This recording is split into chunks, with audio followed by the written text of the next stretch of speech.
Hello दोस्तों, स्वागत है आपका हमारे YouTube चैनल याहू बाबा पे। इस वीडियो ट्यूटोरियल में आप CSS का कैल्क फंक्शन के बारे में सीखेंगे। कैल्क फंक्शन का यूज जो होता है वो होता है मैथमेटिक कैलकुलेशंस करने के लिए। मैथमेटिक कैलकुलेशंस का यूज हम क्यों करेंगे, आइए देखते हैं कुछ एग्जांपल्स से।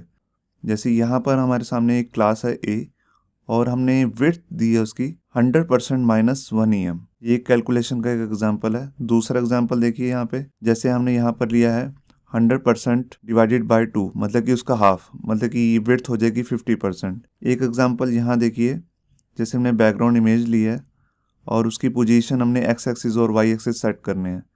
तो एक्स एक्सिस हमने राइट साइड पे लेके जाना था, तो हमने लिखा 100% -50 पिक्सल, और ऐसे ही टॉप दिया इसका जो वाई एक्सिस 100% -20 पिक्सल। तो ये जो है आपका बॉटम राइट में आ जाएगा, ये जो इमेज होएगी बॉटम राइट में आ जाएगी।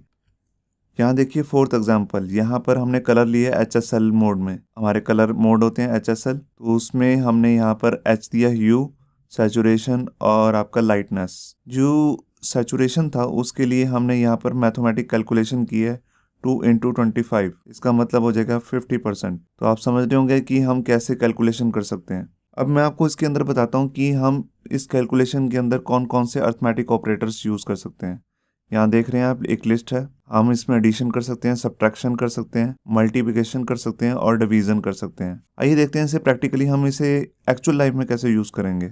यहाँ पर देखिए हमारा एक HTML का डॉक्यूमेंट है calc.html, और यहाँ पर आपको दिख रहा है हमने एक डिव बनाया है और उसकी अभी फिक्स्ड विड्थ हाइट विड्थ दे रखी है और उसमें एक डमी टेक्स्ट कंटेंट डाला हुआ है। तो अभी मैं इसको विड्थ जो है पिक्सल में ना देके परसेंटेज में दे देता हूँ। देखिए मैंने इसको 100% कर दिया, ये किया। अब मैं इसमें पैडिंग लगाता हूँ। मैं यहाँ गया और मैंने इसमें पैडिंग दी 20 पिक्सल। जैसे मैं दूंगा तो ये विड्थ इसकी इंक्रीज़ हो जाएगी। ये देखिए विड्थ इंक्रीज़ हो चुकी है। यहाँ से देखिए नीचे स्क्रॉल बार आ गया है। ये देखिए नीचे स्क्रॉल बार आ गया। ये क्यों हुआ?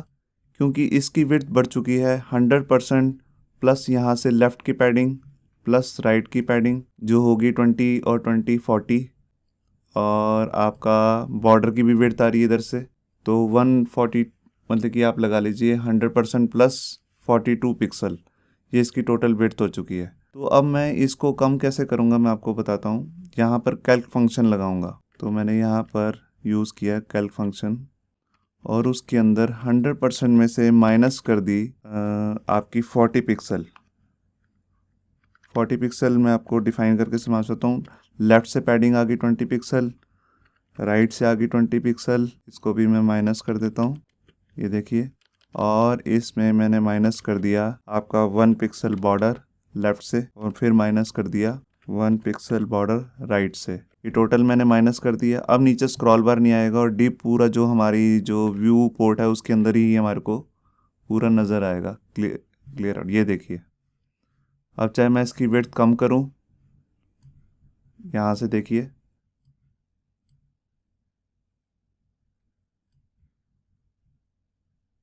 ये विड्थ बाहर नहीं जा रही है, बिल्कुल एग्जैक्ट पैडिंग भी आ गई है और हमारे को कुछ ज़्यादा करना भी नहीं पड़ा, क्योंकि कैलकुलेशन के अंदर ही जाके हमने इसे कैलकुलेट कर दिया। 100% में से टोटल जो पैडिंग आ रही थी लेफ़्ट और राइट से, और जो बॉर्डर इसकी विड्थ में बढ़ा रहे थे 100% को, वो हमने सब इसमें से माइनस कर दिया। तो ये एक एग्जांपल है। अभी मैं आपको एक दूसरा एग्जांपल देता हूँ। उसमें मैं जो ये बॉक्स आ रहा है इसको वर्टिकली और हॉरिजॉन्टली दोनों सेंटर करना चाहता हूँ। तो वैसे करना थोड़ा मुश्किल हो जाता है, मैं आपको दिखाता हूँ। जैसे ये हमारा जो बॉक्स है इस पे मैंने लगा दी 400 पिक्सल, और पैडिंग नहीं, ये तो हमने हाइट लगा दी। हाइट तो इतनी ही रहने देते हैं, और इसमें से विड्थ जो है हम दे देते हैं फिक्स्ड, जैसे 500 पिक्सल। और इसमें से अभी मैं डाटा जो है हटा देता हूँ। ये देखिए, अब इसके नीचे जाके मैं एक पैराग्राफ ले लेता हूँ और उसमें मैं 1500 वर्ड्स का एक पैराग्राफ ले लिया। ये देखिए यहाँ ये आ गया। अब मैं इस डिव को पोजीशन एब्सोल्यूट करके इसको वर्टिकली और हॉरिजॉन्टली दोनों सेंटर करना चाहता हूँ। तो देखिए मैं यहाँ पर गया और यहाँ पर मैंने इसको पोजीशन दी एब्सोल्यूट और इसमें लेफ़्ट से दे दिया 50% और राइट से दे दिया 50%। राइट से नहीं, टॉप से सच। तो अभी ये डिव सेंटर नहीं होगा। ये देखिए मैंने पेज को रिफ़्रेश किया तो ये देखिए यहाँ पर आ रहा है, जबकि इसे यहाँ पर कहीं आना चाहिए था। तो ये एक्चुअल में हुआ क्यों नहीं? क्योंकि 50% यहाँ पर इसका सेंटर बनना है, यहाँ से इसकी स्टार्टिंग हो रही है और टॉप से भी सेंटर यहाँ बन रहा होगा, तो यहीं से इसकी स्टार्टिंग हो रही है। तो मैं क्या करूँगा, अगर मेरे को हॉरिजॉन्टली इसको सेंटर करना है तो जो भी इस व्यू पोर्ट की विड्थ है, मतलब कि 50% लेके उसमें से माइनस कर दूंगा इस डिव का हाफ, तो ये इधर हो जाएगा। ये देखिए मैं आपको करके दिखाता हूँ। तो उसके लिए जो ये टॉप है मैं इसमें कैलकुलेशन करूँगा। मैंने यहाँ लिया कैल्क 50% माइनस हमारा 500 पिक्सल, 500 नहीं लेंगे 250 लेंगे, उसका हाफ। जो भी उसकी विड्थ है यहाँ पर 500, उसका हाफ हो गया 250 पिक्सल, माइनस हम कर देते हैं इसमें से हाफ हमारी पैडिंग 20 पिक्सल और इसमें से माइनस कर दिया मैंने बॉर्डर भी 1 पिक्सल हाफ करने के लिए। तो ऐसे ही हम टॉप से भी कर देंगे यही चीज़।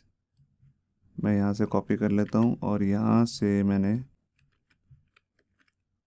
अब ये क्या होगा, हाइट का हाफ। हाइट का हाफ कितना आ रहा है? 300 का हाफ हो जाएगा 150। तो 150 हो गया, इसमें से पैडिंग जो हमारी ऊपर से आ रही है वो भी माइनस होगी और ऊपर से टॉप का एक बॉर्डर भी माइनस कर दिया। तो अब इसको मैं सेंटर करने के लिए रिफ़्रेश करता हूँ। ये देखिए ये एग्जैक्ट सेंटर हो गया। अब मैं स्क्रीन को अगर रिस्पॉन्सिव भी करके दिखाऊँ आपको, ये डिव ऑटोमेटिक सेंटर ही रहेगा। और अगर हाइट को भी मैं चेंज करूँ तो वर्टिकली भी ऑटोमेटिकली सेंटर में हो जाएगा। ये देखिए बिल्कुल स्मूथली हो रहा है, इसमें कोई चक्कर नहीं है।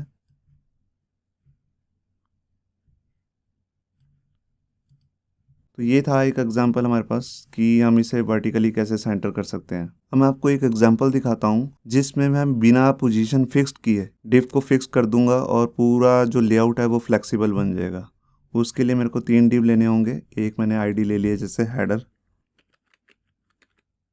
और इसके अंदर मैं लिख देता हूँ हेडर, और यहाँ पर इस पैराग्राफ की जरूरत है अभी, और यहाँ पर एक डिव और ले लिया जिस पे मैंने आईडी लगा दिया कंटेंट, और इसके बाद मैं आया और यहाँ पर एक डिव और ले लिया जिस पे लगा दिया फुटर। ये देखिए इसमें मैंने लिख दिया फुटर, यहाँ लिख दिया कंटेंट। ये देखिए ये हो गया। अब मैं यहाँ पर सी से शुरू करता हूँ। तो सबसे पहले मैं हेडर की ले लूँगा।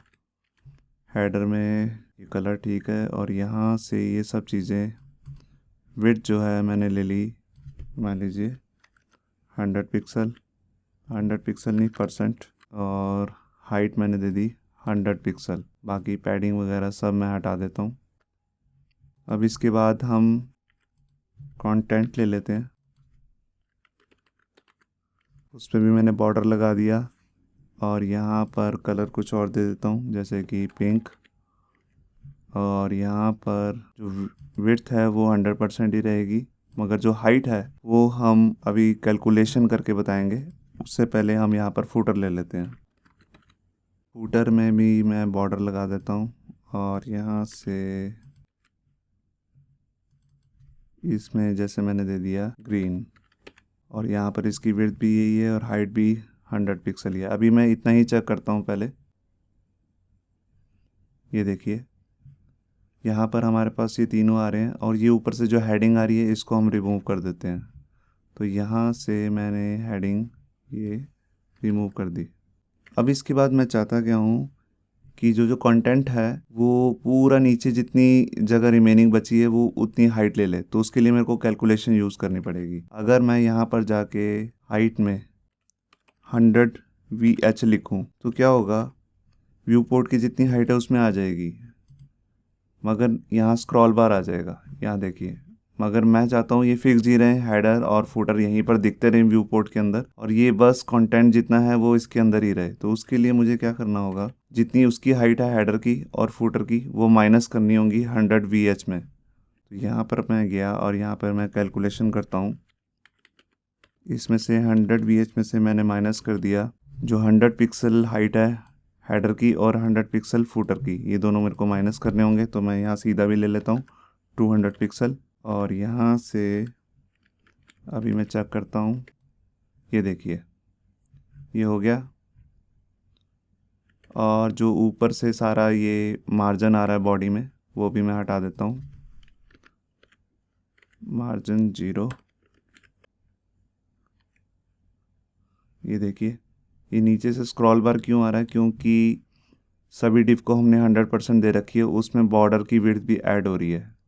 तो 100% प्लस 2 पिक्सल बॉर्डर बन रहा है। तो उसके लिए मैं यहाँ से बॉर्डर को सबको 0 कर देता हूँ अभी। ये देखिए मैं इसको रिस्पॉन्सिव करूँगा। देखिए फुटर और हेडर अपनी जगह फिक्स्ड हैं और कंटेंट छोटा बड़ा होता जा रहा है। आपको समझ में आ रहा होगा, बिना पोजीशन फिक्स किए मैंने फुटर की उसको फिक्स किया हुआ है और कंटेंट की हाइट अपने आप बढ़ती जा रही है। वो व्यू पोर्ट की जितनी भी हाइट होती है उसमें से 200 पिक्सल माइनस कर देता है। तो ये एक ट्रिक है, आप ऐसे भी कंटेंट बना सकते हैं। तो ये कैलकुलेशन का एक थर्ड एग्जांपल था जो मैंने आपको दिया। होप सो आपको ये हमारा वीडियो ट्यूटोरियल अच्छा लगा होगा। अगर अच्छा लगा है तो वीडियो को प्लीज़ लाइक करना मत भूलिए। अगर आप ऐसे ही रेगुलर अपडेट चाहते हैं तो हमारे चैनल याहू बाबा को सब्सक्राइब करना मत भूलिए। Thank you.